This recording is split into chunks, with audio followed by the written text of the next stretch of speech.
ओम वंदे गौ मातरम। मित्रों, स्वास्थ्य रक्षा से प्रभाव सबका स्वागत करती है। मित्रों, बुरे विचारों से हम अपने आप को कैसे बचाएं, ये आज बहुत बड़ा प्रश्न बन चुका है मेरे पास। मैं जैसा कि कई बार बताती हूँ, छोटे बच्चों से लेकर 15-20 साल के बच्चों से लेकर मेरे पास बड़े बड़े लोग भी फ़ोन करके पूछते हैं कि दीदी, हमारे भीतर बुरे विचार, भोग विलास के विचार इतने घर कर गए हैं, हम इनसे निकलना चाहते हैं पर हम इनसे निकल नहीं पा रहे हैं।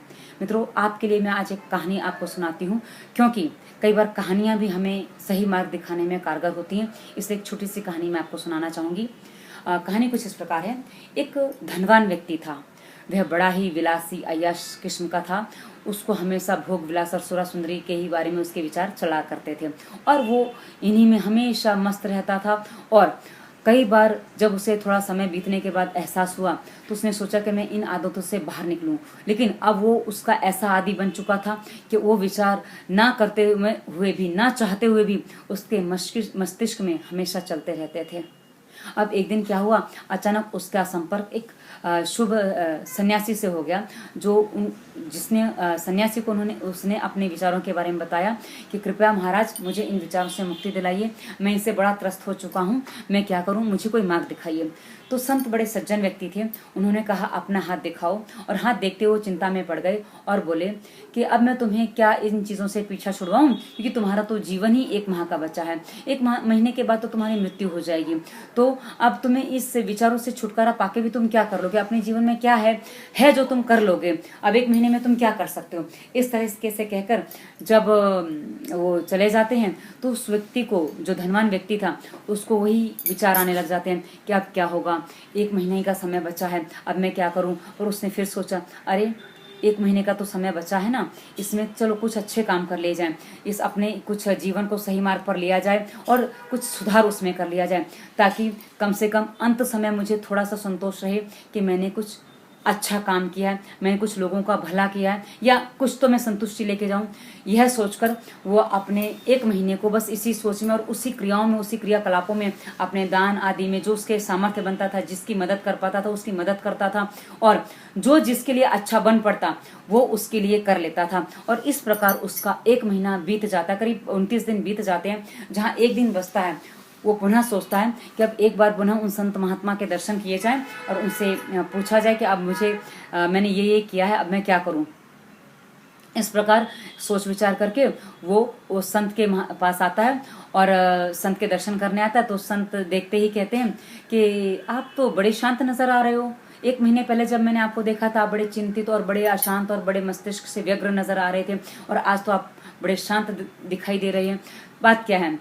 तो बोले कि इस एक समय आपके पास तो अंतिम समय बचा था, आपने कितनी सुरा सुंदरियों की योजना बना ली और कितने भोगविलास किए, हमें वो भी तो बताइए। संत ने जैसे ये कहा, बोले महाराज, कैसा भोगविलास, कैसा ये सुरा सुंदरी। बोले 1 महीने से तो मैं इसी काम में लगा हुआ हूँ कि मैं कैसे अपने आगे के जीवन को सही कर, जितना बचा जीवन है उसको सही कर लूँ और क्या क्या अपने जीवन में सुधार लूँ, ताकि कम से कम मरते समय मेरे अंदर कोई क्षोभ ना रहे, कि हाँ, कम से कम इतना क्षोभ ना रहे कि मैं बहुत ही पतन के रास्ते पर था, ये तो सोच सकूं कि हाँ, कहीं मैंने अपने भीतर से कुछ सुधार किया। मित्रों, जहां उसने ये बात कही तो संत जी ने एक बात कही कि बोले, इसका मतलब तुम्हें 1 महीने में बिल्कुल भी विचार नहीं आया कि तुम्हें क्या चाहिए, सुरा सुंदरी या इसके बारे में कोई विचार नहीं आया। बोला बिल्कुल नहीं महाराज। बोले बस यही तरीका है जीवन जीने का। जब आप ये सोच लेते हैं कि मुझे बहुत जीना है, तब तक आपके पास बहुत सारे काम हैं, जिसमें एक काम आप जो मुख्यतः निभाना चाह रहे हैं, आप उसी में डूबे रहेंगे।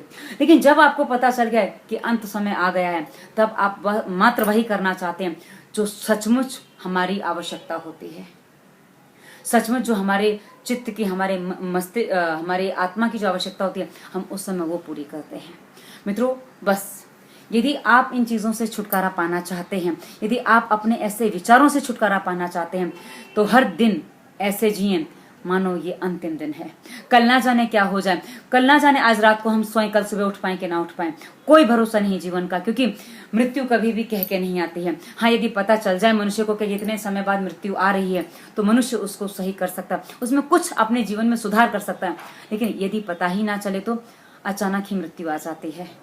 और मित्रों, अधिकांश लोगों की मृत्यु अचानक ही होती है। तो यदि आप ये सोचते हैं, ये सोच के जीवन जीते हैं कि ना जाने कब क्या हो जाए, क्योंकि जीवन तो पानी का बुलबुला है, ना जाने कब चुटपुट हो जाए, पता नहीं है इसका। तो यदि आप ये सोच लेते हैं तो अपने आप ऐसे विचारों से बाहर निकल सकते हैं, क्योंकि समय अधिक नहीं है हमारे पास। वैसे तो समय बहुत है, हम पुनर्जन्म को मानते हैं, लेकिन यदि देखा जाए कुछ अच्छा काम करना है तो अच्छा काम डिले नहीं करना चाहिए। बुरी चीजें छोड़नी है तो उसको डिले नहीं करना चाहिए, उसे तुरंत ही छोड़ देना चाहिए, क्योंकि जितनी जल्दी आप छोड़ेंगे उतनी जल्दी अपने जीवन को सार्थक और सही दिशा में लगा पाएंगे। मित्रों, एक बात, हर व्यक्ति सपना देखता, हर व्यक्ति सपना पालता है, क्योंकि उसका कोई ना कोई लक्ष्य होता, कोई ना कोई सपना होता है।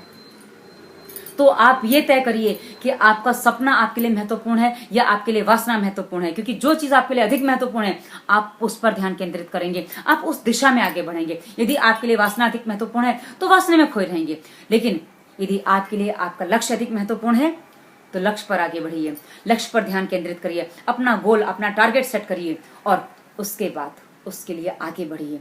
क्योंकि जब तक आपने टारगेट सेट नहीं किया है तब तक आप मात्र और मात्र भटकते रहेंगे। मैं नहीं कहती कि आप कोई जीवन में बहुत बड़े कुछ करके दिखाइए, हाँ, लेकिन कम से कम इतना टारगेट तो सेट करिए अपना कि हम यदि किसी के सामने अपने जीवन की पुस्तक खोलें तो कभी भी हमें शर्मिंदा ना होना पड़े, हमें लज्जित ना होना पड़े।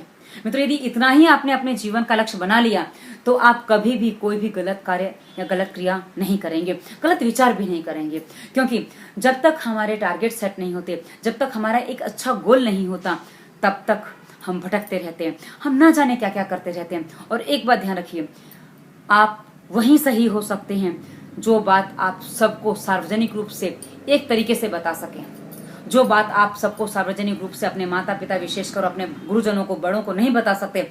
इसका मतलब है कि आप कुछ गलत कर रहे हैं, और गलत करने से बचना ही आपके लिए बुद्धिमत्ता का विषय होता है, अन्यथा मूर्खता तो हर कोई करता है। और यदि आप मूर्ख नहीं हैं तो इतनी बुद्धिमत्ता का प्रयोग आप करेंगे। और यदि आपको सामर्थ्य चाहिए, आपको अपनी देह में, अपने मन में सामर्थ्य चाहिए, तो हमारी प्लेलिस्ट है संभव है, अवसाद, उसके अलावा मनन क्रिया, यह हमारी प्लेलिस्ट देखिए। इसमें आपको विचारों को परिवर्तित करने के लिए बहुत सारे वीडियोस हमने दे रखे हैं, उनके वीडियोस देखिए, वहां आपको बहुत सारे विचार मिलेंगे। उसके अलावा हमारी, यदि आप कुछ आपको विकृत विचार आते हैं तो हमारी प्लेलिस्ट है धातु रोग, परिवार, समाज, उनमें भी हमने कुछ वीडियोस दिए हुए हैं। हाँ, एक किशोरावस्था की प्लेलिस्ट और है, उसमें हमने बच्चों के लिए कुछ वीडियोस दिए हैं ताकि वो बच्चे अपने आप को कैसे संभाल सकें। यदि आप ये सारी चीजें देखते हैं, सुनते हैं, तो ये आपको प्रेरित करेंगे कि आप अपने मस्तिष्क को कैसे सही दिशा दें। और यदि आप इसमें कामयाब होते हैं, और कामयाब होने के लिए आप वीडियो विवरण के वीडियोस देखिए, नियम पालन करिए, प्राणायाम करिए। यदि आप ये सब करते हैं, क्योंकि देखिए आपको एक सही दिशा में आगे बढ़ना है तो सही चीजों के साथ ही आप आगे बढ़ सकते हैं। कुछ भी गलत लेके या गलत विचारों के साथ कभी भी कोई व्यक्ति आगे बढ़ ही नहीं सकता। तो यदि आप आगे बढ़ना चाहते हैं, अपने आप को मजबूत बनाइए। मजबूत बनाने के लिए वीडियो विवरण में प्लेलिस्ट है, स्वास्थ्य, नियम, प्राणायाम सब विस्तार से दिया हुआ है, और उन्हीं में मेरा नंबर है। वीडियो विवरण के जो वीडियोस हैं नियम पालन प्राणायाम की, उनमें मेरा नंबर भी है। लेकिन फोन करने से पहले नियम पालन प्राणायाम करने के बाद फोन करें, अन्यथा मुझे पुनः वही निर्देश देना होता है। तो आप अपनी वासना युक्त विचारों से और अपने कैसे भी फालतू के विचारों से मुक्त हो सकते हैं। ये आपके और मात्र आपके हाथ में, कोई आपकी बाहर से सहायता नहीं कर सकता। और यदि कोई प्रश्न अटक रहा है तो टिप्पणी वीडियो पर करिए, जवाब आपको जल्दी मिल जाएगा। धन्यवाद। वंदे मातरम।